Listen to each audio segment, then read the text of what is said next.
What's going on, everyone, and welcome back into the Brenden Schaeffer Fantasy Football channel. Want to do another Dynasty rookie mock draft today on the channel. That's what this video is going to be. I went from the 1.7 last time, looking from the perspective of a team that was just on the borderline of being a contender last year. If you're drafting from the 7th spot in a 12-team league, probably means you snuck into the playoffs and then didn't do anything once you got there. Today, we're going to look at it from a champion's perspective. We'll draft from the 1.12 and see if at the end of each round, we're able to come up with some nice values. So the settings here are Superflex, Dynasty, Rookie, 4-round draft. I've just set it up on Sleeper to where we're drafting 4 bench spots so that we can get a nice representation of what we'd be looking at, because I don't want the CPU to try and fill everybody's rosters in any particular way. We're just going to go with bench spots. We're going to kick off the draft and kind of talk about what we see here at not only the turn that we'll be on, or it's not a turn because it's not a snake draft, it's a linear draft. But we'll talk about some of the other picks that are made. We see all 4 main quarterbacks go off the board in the first 8 picks. That's interesting, maybe not too surprising. Check out my previous video where I talked about Xavier Worthy to see where I decided to go ahead and slot him in, and because I do think that ends up being an interesting conversation. If I'm drafting from the 1.12 and I see Ladd McConkey sitting there on the board, it's really not even a discussion for me. He is the pick that I end up making. I prefer Ladd McConkey to Brian Thomas. I prefer him to Jonathan Brooks if you are set at running back. If you really, really need a running back, I think taking Brooks before Ladd McConkey makes plenty of sense. But that's a pick that we're going to make. We still have 20 seconds on the clock, so we'll just scan to make sure we're not missing anything. Good strategy, too, if your rookie drafts end up being ones that are actually like 1-minute clocks, which is pretty unusual for this time of year. You're probably doing a slow draft, but you can go ahead and scan down the board. Jalen Wright is definitely a name I like. We'll see if he drops to us at the back of round 2. But the top 6 picks, if you look at this draft board, pretty much chalk. The first 6 names, you can put them in, I wouldn't say any order, but a variety of orders, and that can end up making sense. But the chalky answer is typically Marvin Harrison or Caleb Williams, number 1. You see Neighbors go off the board around the same time as Jaden Daniels. Odunze Bowers typically falling in line behind that. Looking at what we've got going for round 2, good to see where Jalen Wright ends up going. He's somebody that I took at the 2.7 rather in a previous video. He goes 2.9 here. The second tight end off the board is Ben Sinnott, which ends up being probably chalk, which you would normally see. The fact that he goes as high as the 2.10 is interesting, though. Jalen Polk, who's got an immediate opportunity in New England, paired with Drake May, goes off at 211, and we're going to make a pick here at 212. Troy Franklin is the top of the ADP. What do you think about him paired with Bo Nix, who ended up going 2.3 in this rookie mock? I like Roman Wilson. I like Malachi Corley, Jermaine Burton. I know that whichever one I don't pick, as I'm going to pause this for a moment, I know that whichever one I don't pick here of that group is going to end up landing before my 3rd round pick. If you scroll down the ADP board, I want to make sure this is showing here in the bottom left corner of the screen on your YouTube video screen. This is a spot where you get all the way down to Audric Estime, Ray Davis, Luke McCaffrey, Spencer Rattler. Like the back of the 3rd ends up being a little bit lean in terms of ADP. I would love to be able to rack up early to mid 3rd round picks in this year's Dynasty crop, because I like Roman Wilson well enough. Corley, Jatavian Sanders should have an opportunity in Carolina. I think Jermaine Burton is a very, very interesting name here. I took him in the 3rd round in the last video I did. If I want him, I got to take him here at the back of the 2nd, because he's going to almost definitely be gone. But in this particular instance, I think I'm going to go Roman Wilson. The track record of the Pittsburgh Steelers in taking day 2 wide receivers Come on. is almost too unbelievable to be believed. Oh, I thought I had more time there than I did have. Let's pause this thing.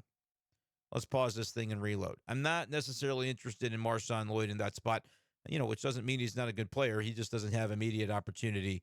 And for these Dynasty rookie scenarios, I am typically looking for guys that can make an impact right away.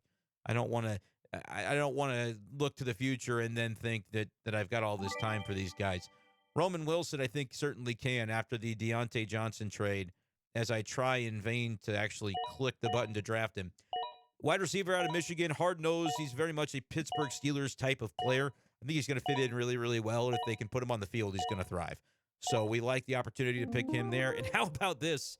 Corley or Jermaine Burton end up falling to us at the back of the third. We really, really, really like that because I believe we got Burton 3.7 in our last rookie mock. We're going to take him right here at the 312. Absolutely love that value. Malachi Corley would be the other name I would have looked at, and he's continuing to fall down the board as nobody in the CPU range is selecting a wide receiver. This isn't realistic. I'm going to take Corley just because it caps what I consider to be a really nice draft. I did pick all wide receivers. Don't care. The wide receiver position is the one that I target in Dynasty because it's the way to build a roster. Those guys last longer than running backs. They are more useful than taking a third or fourth quarterback. And tight end, it's a crapshoot. You see basically the CPU go all QB and tight end in round 4. That's not going to happen in a real draft. If Malachi Corley is there in the mid-4th, you should be trading up to get him. Not because he's necessarily a slam dunk, but I think he can walk into slot play right in the beginning with Aaron Rodgers in New York. So I love the value for Corley there. I just don't think it's realistic if you're drafting against real people, which is something that I'll like to do for this channel coming up at some point. But for now, it's easy to do these drafts solo and give you an idea for what to expect when you're going into your rookie drafts. I love this. I think Corley would go early 4th at the worst. I ignore all the tight ends here because I think a lot of them are similar. Theo Johnson, Jatavian Sanders. The line is about after Theo Johnson for me because he should have opportunity in New York with Darren Waller retired. After that, I'm just not too interested in taking dart throws at that late in the draft. Sam Hartman would be the one late quarterback that I think is a little bit interesting. Joe Milton's kind of interesting too. Could be the Kirk Cousins to the RG3 situation there in New England. But Sam Hartman, because Jaden Daniels is going to be running with reckless abandon, he's going to have to in order to be effective. There is an injury risk there, and he's like a smaller Justin Fields is Jaden Daniels. So Sam Hartman, who demonstrated some ability, Wake Forest and then Notre Dame, solid enough that I think could turn into a capable backup like a Gardner Minshew type in the NFL.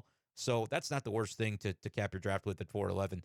But I love the names I got. Again, the reason for Jermaine Burton is I know I just said I want to see opportunity right away. Tyler Boyd is now in Tennessee. He's not in Cincinnati.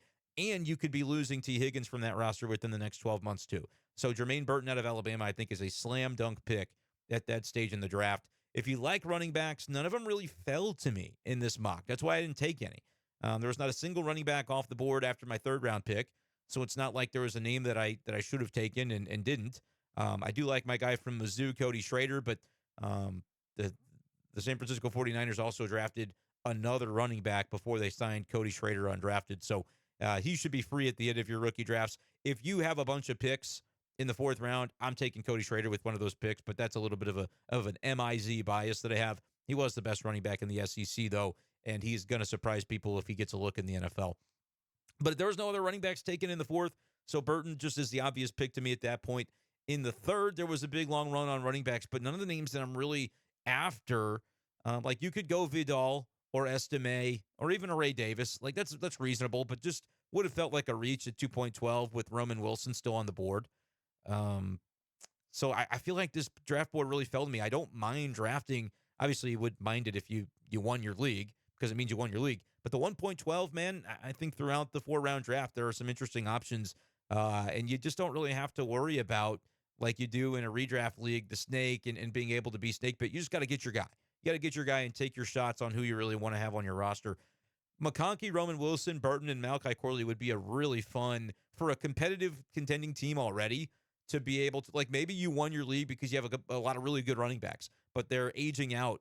The guys like Derrick Henry and Aaron Jones, etc. Maybe you need to really reload and can take this opportunity to do so with younger wide receivers. I would love this draft. Let me know what you think of it, though, and if there's another draft spot you would like me to do my next mock from, tell me what that spot is and tell me the kind of content you'd like to see on this channel moving forward. We're going to have basically try to do daily mock drafts at least once a day. We'll start with a lot of rookie drafts, and as we get into June and July, really ramp up the redraft content once I can necessarily expect people to watch it. Don't want to waste my time if people aren't really in redraft mode just yet. But trying to build this channel up this summer and help you guys with your drafts when you get into the fall. So give this channel a subscribe in the lower right-hand corner of your screen, and check out our fantasy football content all summer long and then into the season as well. Brenden Schaeffer, Fantasy Football. Appreciate you guys for watching. We'll talk to you next time on the channel. Peace.